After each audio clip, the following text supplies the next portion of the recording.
today we're going to be showing you guys some things that we have been using for the past 3 or 4 years, maybe even longer than that we've been very happy with. It's the Panasonic Toughbooks. There's videos of these things being towed behind trucks, being thrown on the ground, all sorts of stuff. It's not flickering in real life, by the way. It's just the angle where I'm at and the refresh rate. But waterproof, completely waterproof, extremely durable, very bright outside. The brightness goes up, I think it's 2000 nit, I might be wrong, whatever it is, it's definitely bright enough for us to be able to see. You can have a glove on, have a wet glove on, touchscreen still works. These have been so tough, and we just take them and hang them by the handle on our box truck and throw them around, do all sorts of stuff. As you can see, we've got a bunch of them. There's a whole other row there too. So we're just doing some software updates on things that we use. Primarily, RDNet is a big use for us. These all have SSD drives, so the everything operating system just fires up so quickly. We've really enjoyed them. But we're able to pull up our RDNet for our RCF speakers, and we're able to do whatever we need to, whether it's raining or not. Touchscreen is great. If you don't want to use a touchscreen, all of them actually have little styluses that are built into the handle. And I'll show you just a minute all the I/O that is on these, which is really great. The track mouse, a bunch of people hate this for some reason. I actually like it. You can set the adjustment of the speed. It is very good to track with your finger. And if you don't like that, like I said, you have the stylus, or you can just go up and use your finger to do whatever you need to. So very good, very quick, very responsive. I think you can do 10-point gestures. We have all sorts of software on these for just filled things that we need to do quickly. Really enjoyed them, so we'll go ahead and show you the I&O. So first we're just going to show you kind of going around filled up the way everything is. So as you go around, you can see got a switch on this side, the stylus that we talked about, external accessories that you can buy, we'll talk about in a minute. And we've got our HDMI and USB-C network and all that. So we can open them, and I'm going to go ahead and open them all to where you can go back. Over on this side, you've got a battery compartment where you can swap the batteries.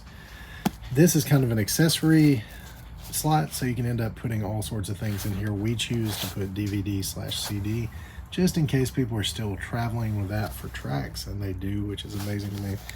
SD card reader, the switch for you to turn Wi-Fi off and on, and you can put an extra battery, all sorts of other things into this, and I think that you can even put extra hard drive, will last 10 or a little bit. So then we've got our serial port over on this side. You've got your headphone out, microphone input, VGA. This is for the dock, which we can show you in a minute. More USB on this side. Goes around. Then we have HDMI, network out, USBs, and power. So all sorts of crazy stuff. And then here's another one I didn't even undo. See if I can get it open. And we'll get it. I forgot about this, but you can just swap your hard drive extremely quick too. So you can just pull down the tab, pull out. It's a tray that you just pop a hard drive into, which is extremely nice. So very easy to change. If you have hard drives set up for whatever, you can just pop it in there and make it easy. So there are all the external parts, and we'll talk to Tanner for a minute because he uses these guys all the time. We'll take a look at him laser etching because we have a few of these we haven't etched yet. Completely forgot about this, but you can just swap your hard drive extremely quick too. So you can just pull down the tab, pull out. It's a tray that you just pop a hard drive into, which is extremely nice.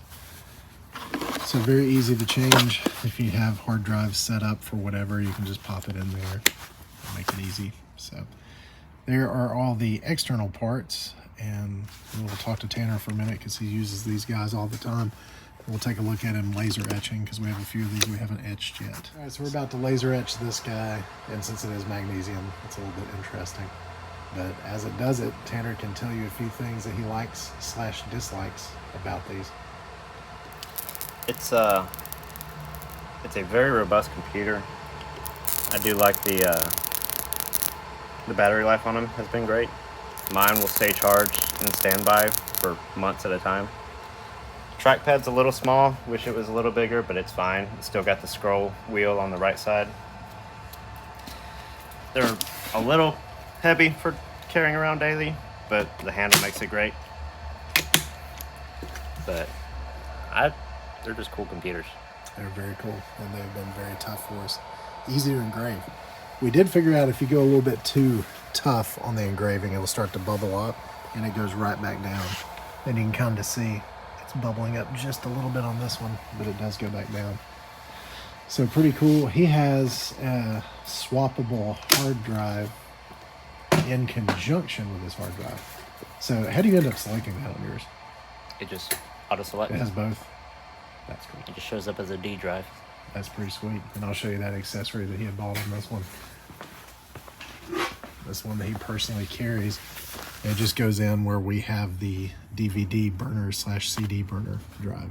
So really cool. Lots of other options that these things have.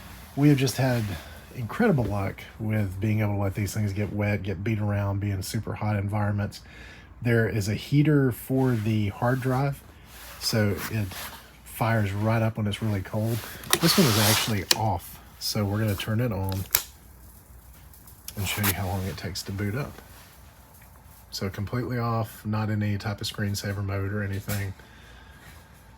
So I know a lot of our other computers, it takes a while for them to load, and there's no telling how long this one's been off if it's one of the ones that goes in the truck. But with it being a solid state drive, it loads up quick and we're already there and ready to go. So pretty neat, very good, especially having that serial connector in the back for us to be able to do all these old weird audio devices and have the software for it, and just pretty cool. So please hit like and subscribe. Let us know what you want. The thing I forgot to tell you guys, we carry around these little bags with these that we just end up clipping to the handle.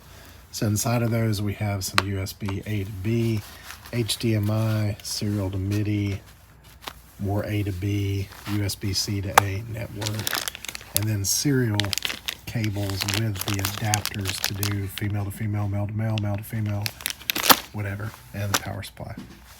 So we keep all that stuff in the bag just in case. And it's gotten us out of a couple of pinches for things that we could just fix the day we were there. Here's just a little short video of how many of these things we actually have. So there's a few. One more hiding over here. But we have them in our trucks, in the rigs. Super tough. Just sweet for what they are. So, very cool. We've had very good luck with them. And we think they'd be a good addition for you guys if you need something that's water resistant. And of course, that one's flickering, which is weird. And that one's not, but it's not flickering in real life. Just the refresh rate. Oh, there we go. But really cool. But if you guys ever need any gear or anything, just give us a shout. Send us email at info@sweettreeproductions.com or give us a call. Have a great day.